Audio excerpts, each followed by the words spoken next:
dar início, né, esse momento da apresentação pública dos trabalhos do Marcelo e da Nádia, para além do momento, né, que é aí de avaliação do recurso, né, que vocês fizeram, também um momento que, através, né, da leitura cuidadosa do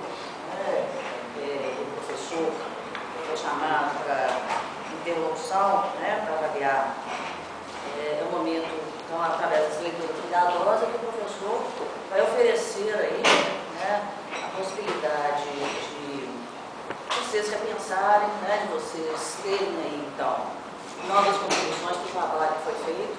Então, apesar de ser um trabalho de conclusão de curso, não se encerra aqui nesse momento, né?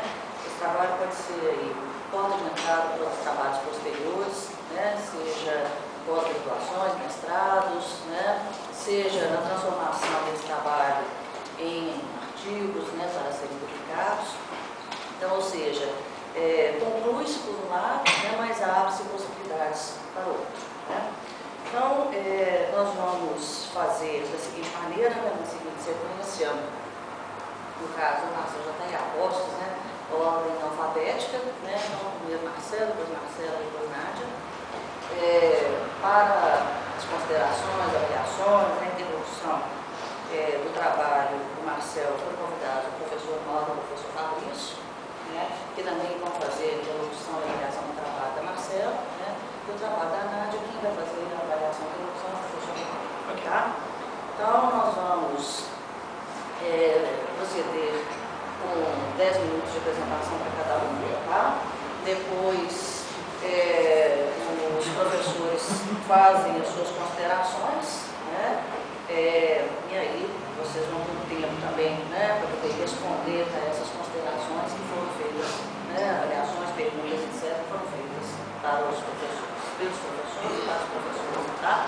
Então, podemos dar início. Boa tarde, pessoal. Primeiro eu quero agradecer a Renata Flesch pelo compromisso de toda quinta-feira aqui, paciência dela, profissionalismo, ao Mauro e ao Fabrício por ter feito parte da toda a caminhada na psicologia e agora fazer dessa avaliação. Então, para poder começar, eu quero dizer que não é intuito meu dizer da existência de Deus ou não, e nem da fé em geral. Eu só vou relacionar a Deus com a neurose e com a psicose. Então, meu trabalho é quem fala com Deus é neurótico e quem o escuta é psicótico. Primeiro momento, eu vou falar sobre a constituição do sujeito, passar para a neurose, explicar a psicose, o que é o sagrado e explicar o título dando a junção desses três. Vamos lá.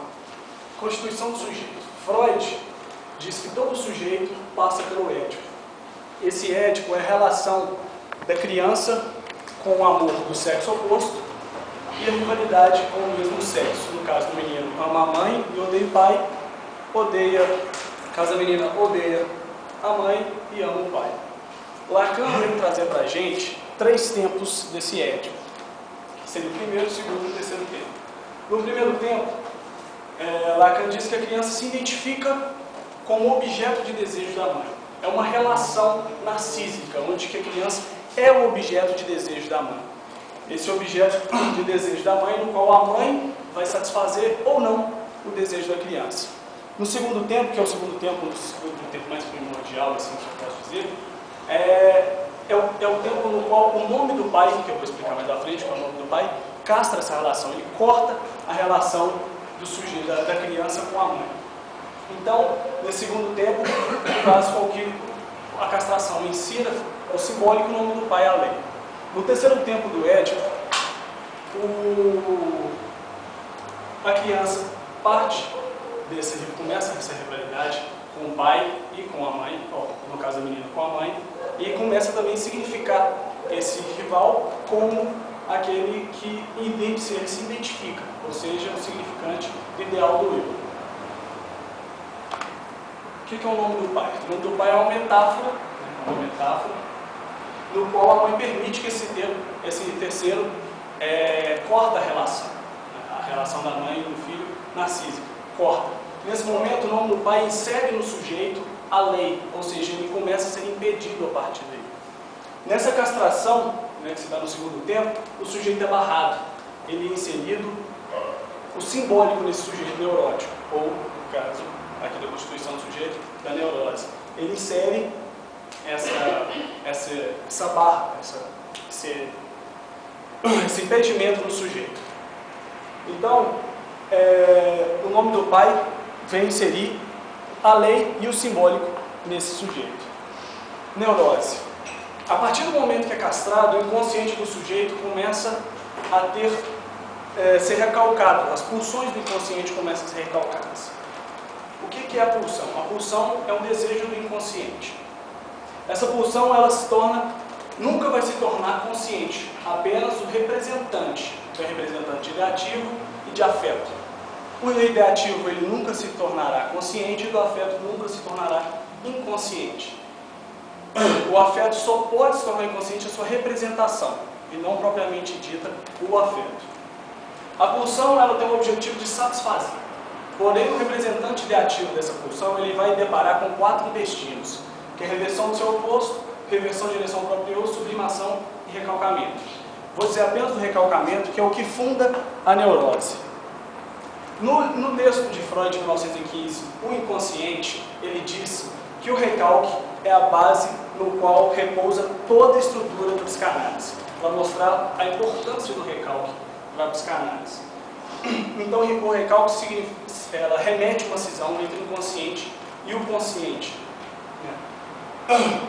O retorno, no mesmo texto, Freud diz do retorno do recalcado. O que é o retorno do recalcado? Ele permite que os representantes da pulsão ele se tornem conscientes. Mas como assim, se você diz que o ideativo não se torna nunca consciente? Ele vai se tornar consciente pelo ato falho, pelo xiste ou pela frustração do real, que é o sintoma. O sintoma ele é um conflito entre o aparelho psíquico do consciente e do inconsciente, que vai fazer essa mediação. Ele vai satisfazer um, porém sem causar desprazer no outro.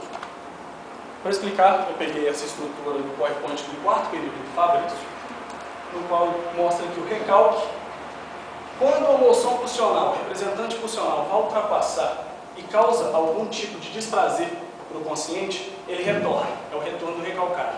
A partir do momento que ele conseguir ultrapassar, ele burla o sistema do recalque, ele vai dar esse sintoma. Ou seja, vai ser uma pulsão satisfeita, porém distorcida.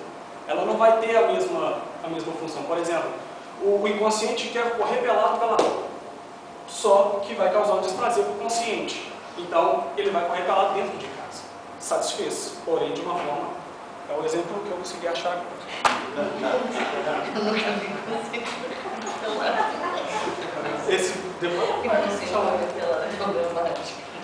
Então, explicando já a neurose, a psicose se dá na constituição do sujeito, ele passa pelo ED, porém no segundo tempo, ele se depara com o pai. A mãe não permite a função paterna faça a castração, ou seja, o sujeito não vai ser inserido na lei, se ele não ser castrado, ele não será inserido no simbólico. Fora-clusão, ela é um neologismo do português, que ela veio do termo do francês, me corrija se eu estiver errado, que é fora-clusão, que quer dizer um termo do processo, é um termo jurídico, que quer dizer que passou da data de vencimento. Ou seja, fora-clusão do nome do pai é exatamente isso. O sujeito passou da data de vencimento para ser inserido na lei, no simbólico. Esse sujeito, ele retorna, enquanto o neurótico retorna a sua satisfação para o simbólico e satisfaz com o sintoma, o psicótico, ele tem a frustração, ele tem a frustração do real e cria um novo mundo. Esse novo mundo é dito, o fenômeno dele é alucinação e delírio. A alucinação é o quê? É uma percepção de um objeto inexistente, sem estímulo externo. Se ele vê alguma coisa, um gnomo, qualquer coisa que ele possa ver, existe para ele, porém não existe para o neurótico. Há vários tipos de alucinações, que é auditiva, musical, olfativa, visual, táteis, sinestésica, funcional, são os tipos de alucinações. Além da alucinação, que é um fenômeno da psicose, tem um fenômeno que é o delírio. Delírio celíaco fenômeno seria, o delírio seria um juízo patologicamente falseado. Nós temos um juízo, por exemplo, de cadeira que serve para sentar. Para o psicótico, a cadeira pode servir para qualquer outro tipo de coisa, menos para sentar, porque ele tem um juízo patologicamente falseado. Então, explicando também que foi tirado do Fabrício, o sujeito não possui recalque. O eu, ele fica a serviço do inconsciente, a realidade, ela fica, né, ele sente-se incomodado na hora do real, porque uma nova realidade, o seu funcional vai direto. Se ele quiser correr pelado, ele vai correr pelado. Então não tem nenhuma censura que possa causar desprazer para esse sujeito. Sagrado. O que é o sagrado? Recorri a Eliade e Rudolf Otto. O sagrado seria aquilo tudo que passa do sujeito, tudo além da vida, que é o surreal, que é a alma, que é sobrenatural em geral. O que predomina no sagrado é exatamente essa surrealidade. No caso do profano, o que predomina é o caos. É a rotina, é a apresentação de monografia, é o estudo, tudo representa o profano. Tudo que está no mundo representa o profano.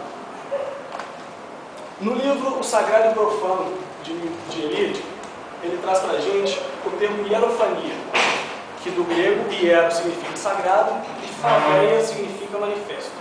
Então o que seria a hierofania? Seria exatamente qualquer objeto do profano que depositamos aquilo como sagrado. A Bíblia. Se colocar a Bíblia ao lado do livro de Freud, tem capa, tem autor, tem gráfica, tem página, tem sumário, tem tudo a mesma coisa de qualquer outro livro. Porém, o que intitula ele sagrado é a fé que você deposita nele.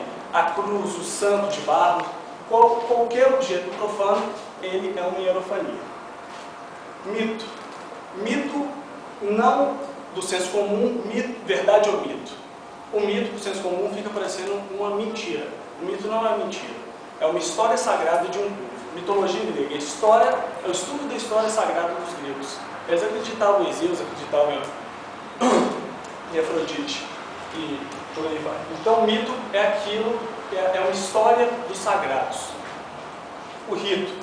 Enquanto o mito rememora, lembra desse sagrado, o rito, ele comemora. Todo ano crucificam Jesus, todo ano façam Santa Ceia, Quaresma. Isso é o quê? É um ritual. O ritual, ele tem no senso comum uma conotação de coisa magia negra, ritual de magia negra, alguma coisa do diabo. Ritual de magia negra, por exemplo, se os deuses matavam galinha preta para fazer os seus rituais, eles vão comemorar exatamente da forma que aconteceu com seus deuses. Quem fala com Deus é neurótico. Explicando agora, fazendo a junção dos três.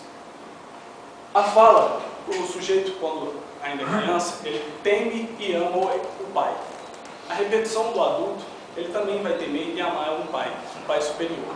É o Deus Pai. Se fosse Deus Mãe, não teria simbólico, não teria nada, todo mundo era psicótico. Brincadeira. Então, o Deus Pai, ele simboliza esse sujeito. Na fala, você faz oração, você pede a Deus, você vai à igreja. Isso tudo é um simbólico. O que importa é a sua fé. Tudo isso é simbólico. E o neurótico, que tem retorno à frustração, ou da satisfação, no simbólico. Então, quem fala com Deus é neurótico. Ao passo de quem escuta é psicótico. No momento que o sujeito não tem lei, não teve, o nome do pai foi fora concluído, ele vai criar uma nova realidade. Essa realidade no qual Deus estiver inserido, ele escuta Deus. E quem escuta algo do objeto que não é real, é algo da alucinação. E quem alucina é o psicótico. Então, tem um tempinho aí? Porque explicar o porquê do título. Em novembro do ano passado eu conheço uma pessoa que há 10 anos ela surtou e ela não toma nenhum tipo de medicamento, deve ter uns 7 anos. Ela tem alucinação que escuta Deus. Na minha conversa com ela, ela disse que ela faz o que Deus pede. E o mais interessante é que Deus não escuta ela, mas ela escuta Deus. E aí eu perguntei, você escuta Deus como? Ela falou assim, da mesma forma que você está escutando. E ela foi diagnosticada esquizofrênica paranoide. Esquizofrenia está dentro da psicose. Então eu pensei, eu falo com Deus, e eu sou neurótico. Ela escuta, ela é psicótica. Então Está aí o título, quem fala com Deus é neurótico, quem escuta é psicótico.